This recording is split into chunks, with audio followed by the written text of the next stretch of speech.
everybody's finished from Hoodwood, but locals are still trying to keep writing 2013 on their calendars, me included.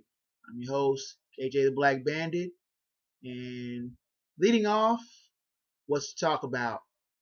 The national championship, such that it was. Alabama, Notre Dame. Maybe we were expecting a clash of the Titans. Instead, we got a Titanic beatdown. Bama roll 42-14, starting out scoring on their first 3 possessions. It was up 28-0 by the half, and rolling, never threatened.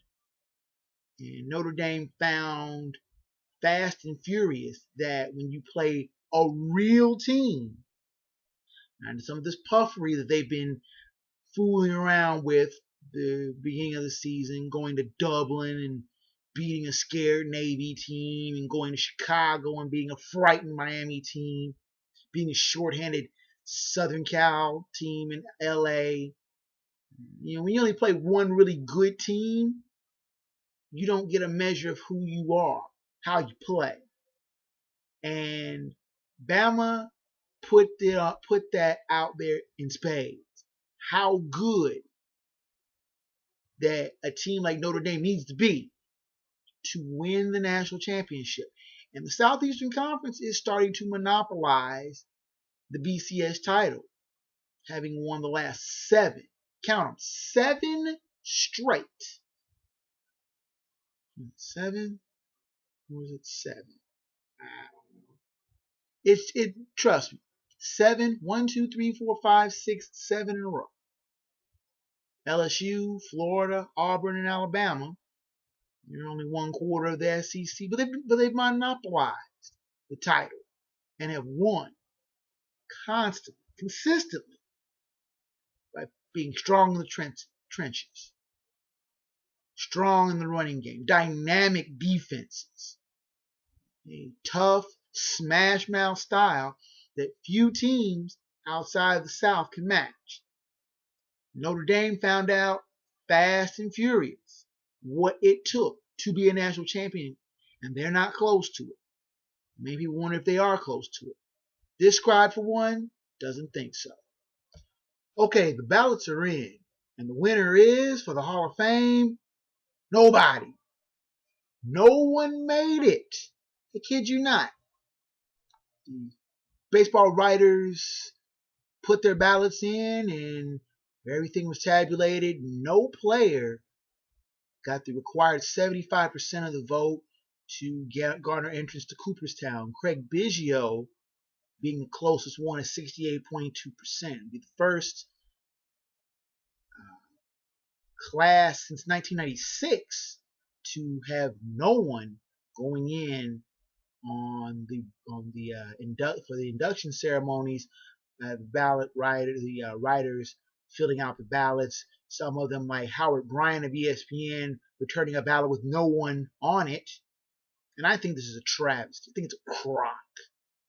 I mean, the writers are trying to play this whole holier than thou type of thinking that, oh, well, we're the guardians of the game and we are trying to protect the Hall of Fame from alleged cheaters. Notice the word here is alleged.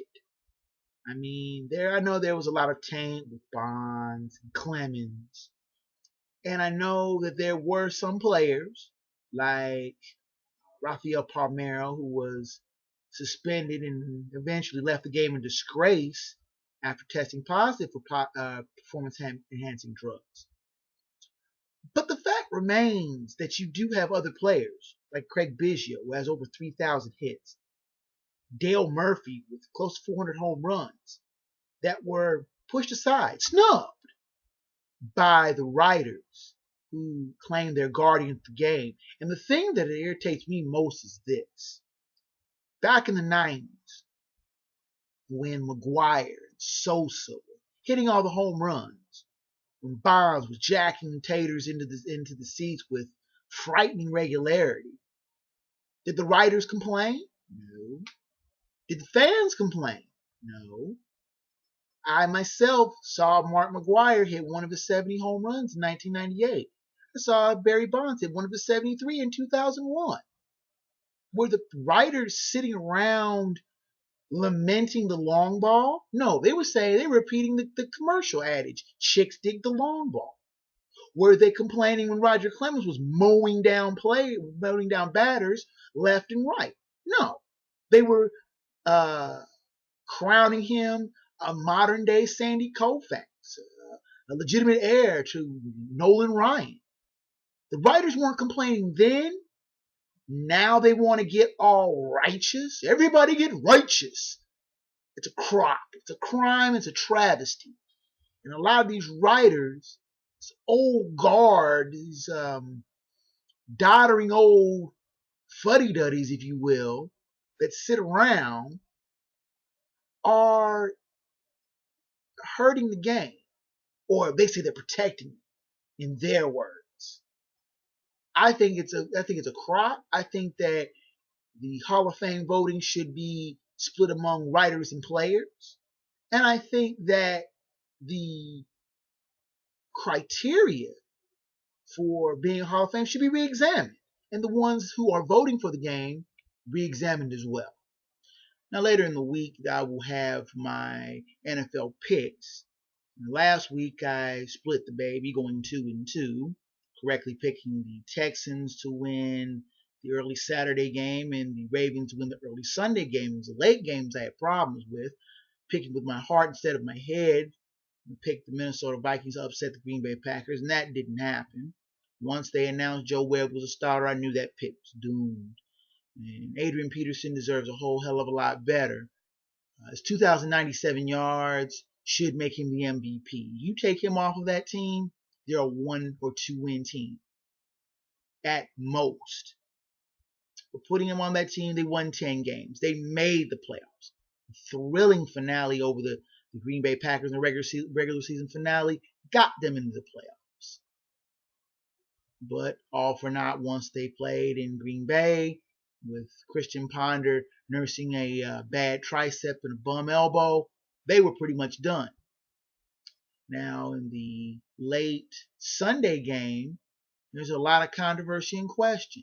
Robert Griffin III, RG3, who carried his team to the playoffs, was nursing a bad knee. And many people fear that he made it worse by playing on this bad knee. My thing is you dance with who brung you.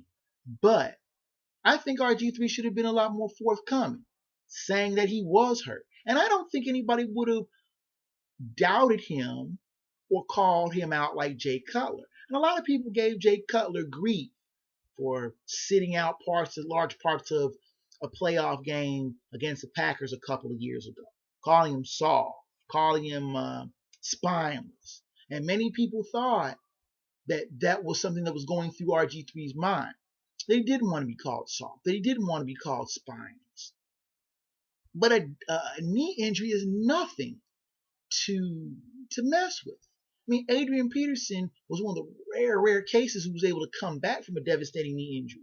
Someone like Robert Griffin III, a rare talent who is able to win games with his arm and his legs.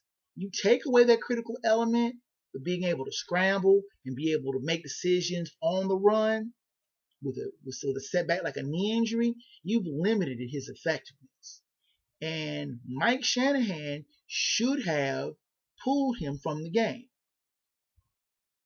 I know that there was a playoff game to be won, and they maybe be able to win. Kirk Cousins has proved himself to be a dependable and capable backup and has won ball games.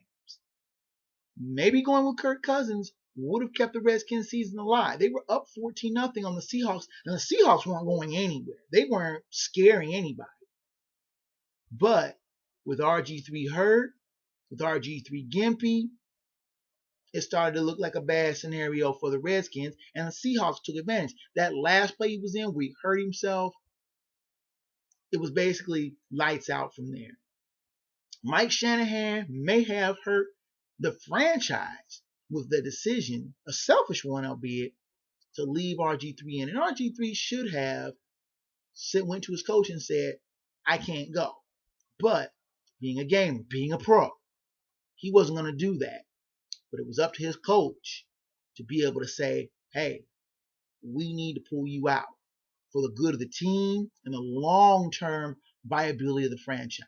And I think Shanahan failed as a coach in that respect. Now, staying in the NFL, it's widely known that I'm no fan of the grinning, jeering Rex Ryan of the Jets, who fancies himself a media darling, but to me, I think he's a buffoon, a clown, and an overrated coach.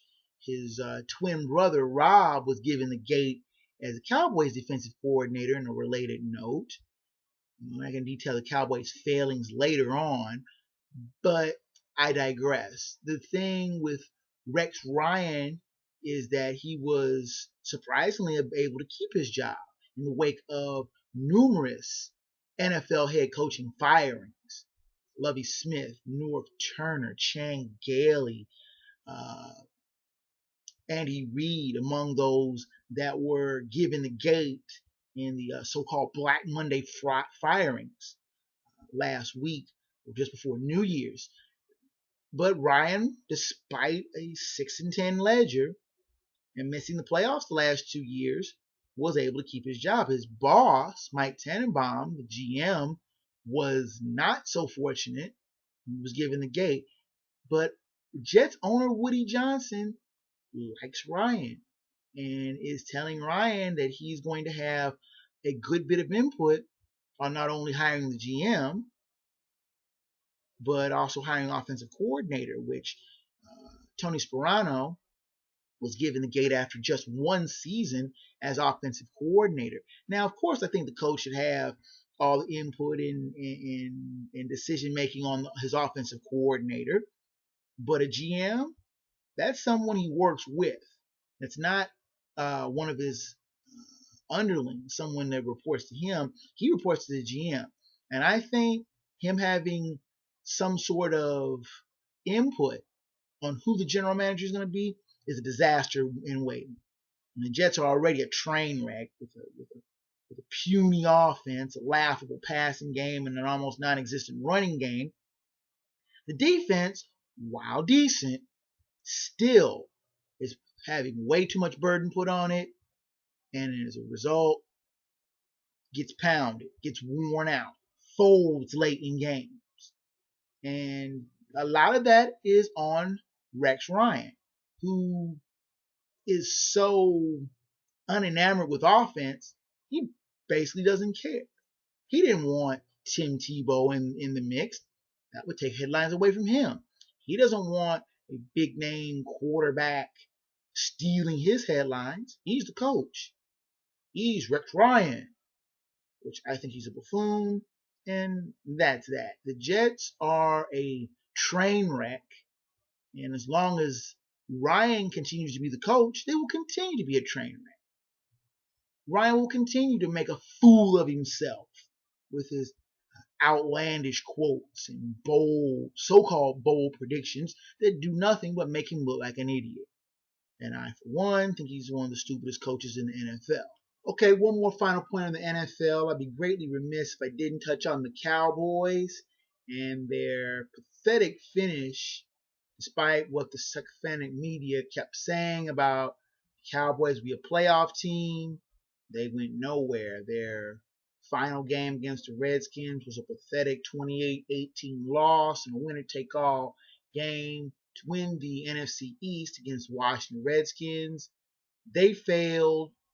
Tony Romo failed, and as I've noted earlier, it cost defensive coordinator Rex Ryan his job. And I said Rex Ryan, I meant Rob Ryan. That would be Rex's twin brother. The shaggy-maned defensive coordinator was given the gate, though he bragged that he would get another job in 5 minutes, which, to my knowledge and recollection, he has not gotten a job yet. And I don't think he'll get a job unless he works for his brother. But I digress. The Cowboys' failings, again, are due large part to the ineffectiveness in the clutch of their quarterback, Tony Romo, who seems to continually get the benefit of the doubt. Name me another quarterback in his position that would continually be excused for his poor play.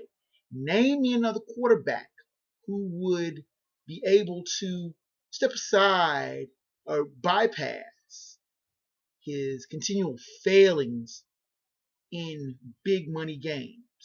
I mean, it's already been well noted that since 2000, the Cowboys are now 2-11 in season-ending games, and Tony Romo is now 1-6 in elimination games where it was win or go home. He has failed again. The Cowboys have failed again. Jerry Jones still is the general manager, and Jerry Jones' ego, which is as big as that huge stadium they play in, will not let him see that Romo is not the franchise quarterback that he once got from Troy Aikman, quarterback that fell in the lap in 1989 as a byproduct of the last vestiges of the Tom Landry era. And he's not going to get a great coach to land in his lap like he did Jimmy Johnson with that in that same era. The Cowboys are a relic of a forgotten era, an overbloated, overrated team who will win a few games because of their rep, but will never be the type of dominant team that they were in the 70s, early 80s, and in the 90s when they won 3 Super Bowls in 5 years. Those days are over, Big D fans. You're just going to have to deal with it. And finally today, let's give out the Fat Dap and Head Slap of the Week. Fat Dap going to Steve Nash, who was joining some very, very elite company as he doled out his 10,000th assist. He joins John Stockton, Jason Kidd, Mark Jackson, and Magic Johnson as only players to hit 5 figures in the assist total. He's at exactly 10,000. He's 5,806 behind John Stockton, which I don't think he's going to get anywhere close to that. But he is in an elite group with some very high company. And only Jason Kidd is the only one that's active ahead of him. But still, 10,000 assists, it's a lot of points they've been dishing out. Fat Dap to Steve Nash for a great one. And while we're on the Lakers and the Lake Show, they get my head slap of the week. 15-18, the Lake Show has gone from being the marquee team at Staples Center to almost an afterthought. With NHL looking like it's going to come back here soon, and the Kings being the first non-Lakers team to raise a banner in Staples Center, and the Clippers being now the glamour team with the high-flying Blake Griffin and the savvy Chris Paul. The Clippers are LA's premier team, and the Lakers are starting to turn into an afterthought. And it doesn't help when you have the idiot player that is Dwight Howard picking fights with the team's established superstar Kobe Bryant. And I'm no Kobe Bryant fan by any stretch of the imagination, but this is his team. The team, the other players should defer to their star.